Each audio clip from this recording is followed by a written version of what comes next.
Stephen Paul Jobs. He was adopted by Paul and Clara Jobs. His biological parents had to give him in adoption because they didn't have the economical resources to raise him. He always was interested in technology. He was going to study in the university, but he couldn't because the university was so expensive. He studied only 6 months in Reed College and continued attending classes at Reed, such as in calligraphy. Jobs later stated, "If I had never dropped in on that single course in college, the Mac would have never had multiple typefaces or proportionally spaced fonts." In 1974, in a Hewlett-Packard club, he met Steve Wozniak. Jobs and Wozniak believed they would do that all people could have a personal computer, and they made the first Mac. It was the first personal computer called Apple I and the beginning of Apple Computer Company in 1976. He thought he would make a big company and he did it. In 1982, Apple had 4,000 employees and Jobs was the most younger magnate with 27 years. In 1983, Jobs lured John Sculley away from Pepsi-Cola to serve as Apple's CEO.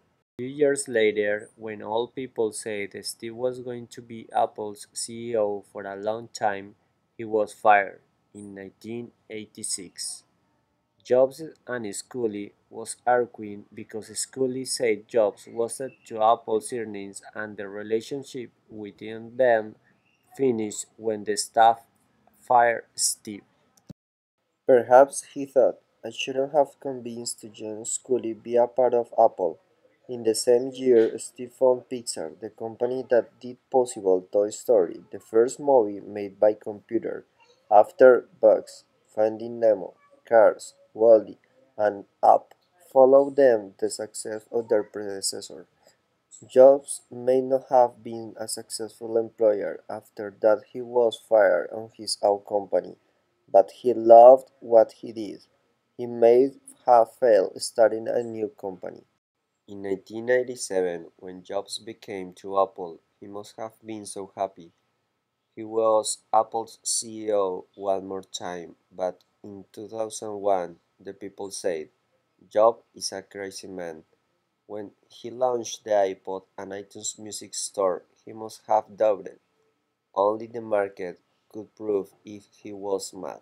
In 2004, the doctor diagnosed him a pancreas cancer. He shouldn't have worked so much, and he had to leave Apple. He defeated cancer and launched the iPhone, the new Mac and iMac line, the Apple TV, and now the iPad. In 2009, Steve Jobs was elected CEO of the Year by Harvard Business Review. Which is the next step, Steve?